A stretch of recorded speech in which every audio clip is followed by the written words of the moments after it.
Har qandaq ish o'z vaqt soatida qilinganda texmi qimmatli bo'ladi. Chunki har qandaq ishni belgilangan vaqtda qilish boshqa vaqtda qilgandan bakroq ko'p unum va meva beradi.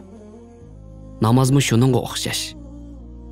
Janob Alloh bizga har qandaq ishni baldur va o'z vaqtida qilishning qadr-qimmatini bildirib qo'yish uchun oldiranglar va musobaqa qilishinglar deb xitob qilsa, suyimlik payg'ambarimizmi amallarning eng go'zali vaqtida o'qilgan namozdir deydi.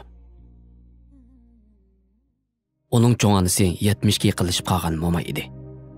Ammo mo'may azon ovozi anglangan hamon o'z yeshiga mos kelmagan bir jonliqlik bilan o'rnidan dast turatdi-da, nihoyat tez tahorat qilib namoz o'qiydi. O'zi bo'lsa nimish ekan nafsini hech yengolmay yotadi. Qandoq bo'lishidan qat'iy nazar namozi doim oxirgi daqiqalarga qolib qoladi va bu sababdan namozini nihoyat oldirab o'qiydi. Mushularni o'ylagancha o'rnidan turdi va ko'zi soatning strilkasiga tushdi. Xubdan namozining azini chiqishga 15 minut qolgan edi. Nihoyat pushaymon ilkida beshini chayqab, "Izzat, namozni yana qazo qildim-da", dedi o'z-o'ziga. Nihoyat aldiraqsonlik bilan tahoratini oldi va yuz qo'llari qurmasdilla o'zini hujrasiga atdi. Ondan amal yo'q, hapala-shapala namozini o'qidi. Namozdan keyin tasbih aytayotganda mo'misini o'ylamay turolmadi va agar mo'mam bu holimni ko'rgan bo'lsa, menga cho'qinbek xafa bo'lgan bo'ladi, dedi o'z-o'ziga. O mo'misini bak yaxshi ko'radi. Mo'misining ajoyib bir namoz o'qishi bor ediki, namoz o'qigan vaqtlarda xuddi Hasan Husanni sayla qilgandek hayronlikda masjidga kelib qarab ketadi. Mo'misining namoz o'qiyotganda ajoyib bir kamtarligi bor ediki, Allohga bo'lgan uyatchanligidan chiroyi necha xil rangga o'zgarib ketadi. O kuni o butun bir kun darsga qatnashgan bo'lib, mursida ajoyib bir ig'irlik bor edi. Duo qilayotganda ikki qo'li bilan beshini qamallig'icha sajda qilgandek holatda turdi. O odatda namozdan keyin mushunda qilib tafakkur qilishni yaxshi ko'radi. Birdamdan keyin ko'zlari yumilgandek bo'ldi. "Rostilla bek charchabdiman desa", dedi va o'zini to'ymay uxlab qoldi.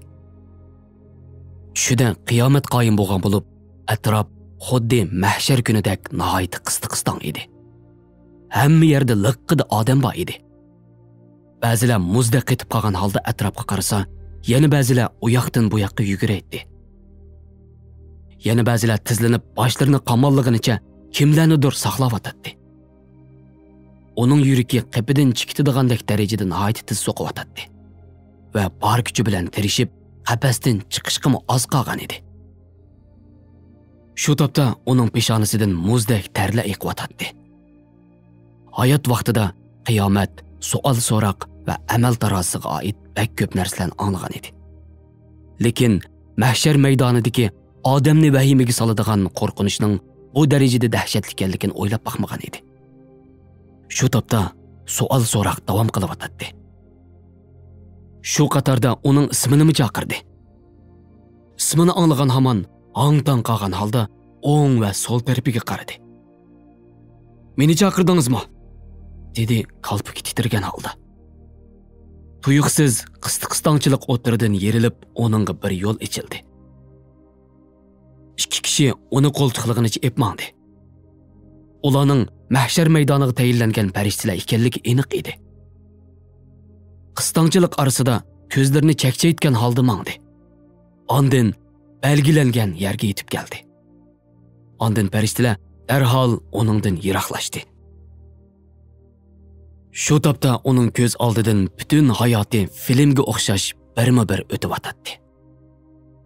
"Xudoga shukr", dedi o'z-o'ziga. Ondan so'zini davom qilib, "Ko'zimni dunyoga tashladim va hamma yerda xizmat qilayotgan kishilarni ko'rdim.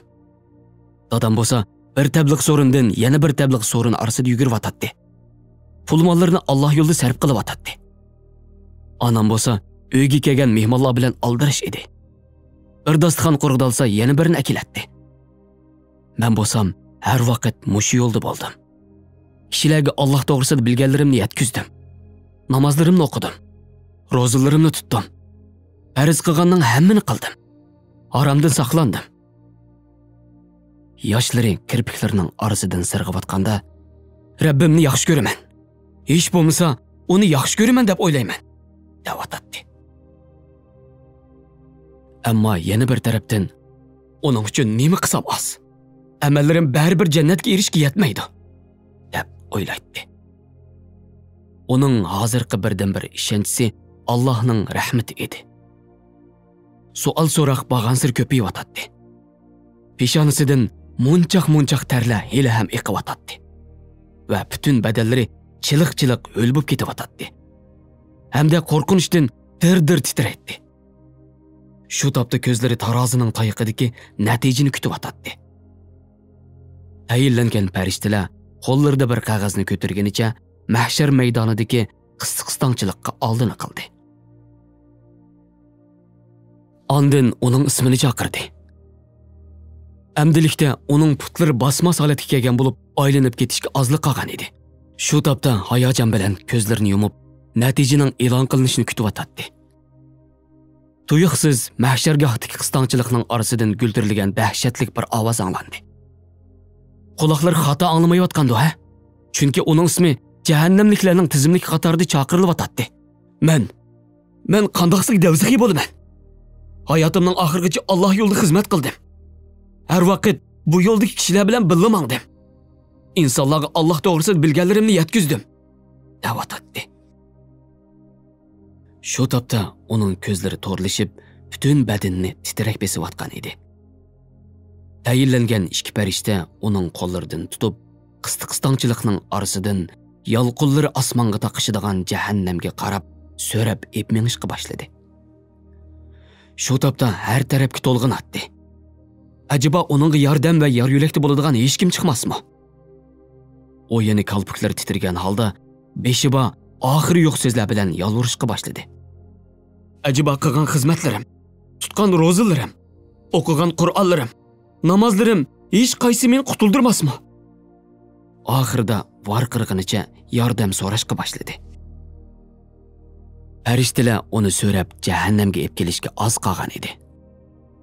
O orqasiga qaraganicha, suyimlik payg'ambarimiz uyining oldida oqadigan bir o'stang bor.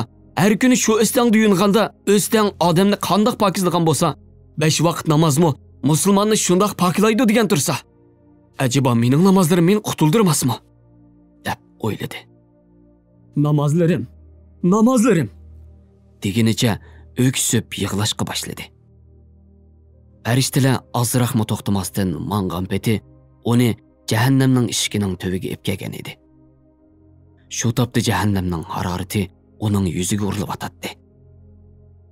Eng oxirgi qitim orqasiga qaradi. Amdilikda ko'z yoshlarini tugab, ko'zlari qurigan edi. Eng oxirida beshini sangilatganicha qilgan barliq yaxshi amallardan butunlay umidini uzdi. Qo'llarga selingan ko'zi ichildi va jahannamga tayinlangan farishtalardan biri kelib, uni ittirdi. Hamda o'zini havoda ko'rdi. O shu topda jahannamning yolqini qarab tushyotdi. Taxminan 1-2 metr tushgandan keyin tuyuqsiz birsi uning qo'lini tutdi. Beshini ko'tarib qargan edi, birsining o'zini qutuldirayotganligini ko'rdi. O kishi uni qutqizib ustiga olib chiqqandan keyin kiyimlardagi chang tuzog'ni qiqishtirg'ach, qutqazg'uchining chiroyiga qaradi va "Siz kim bo'lasiz?" deb so'radi. O kishi kulimsirgan holda "Men sening namozlaring bo'laman" dedi. "Undaqda nimishqa bakilib kechikib kelasiz? Nimishqa eng oxirida oran ulgurib kelasiz? Tos qoldim, davzaqqa tushib ketgili" deb so'radi. O kishi eg'ir bir tinib atgandan keyin kulimsirgan holda "Sen meni doim oxirgi vaqtlarimda oran ulgurtatding. Esingga keldimi?" O sajda qilgan payt uxlab qolgan yerdan beshini ko'tardi. Shu topda qon terning ichida qolgan edi. Tuyuqsiz sirtdan kelgan ovozga quloq soldi. Xubdan namoziga azon o'qilyotdi.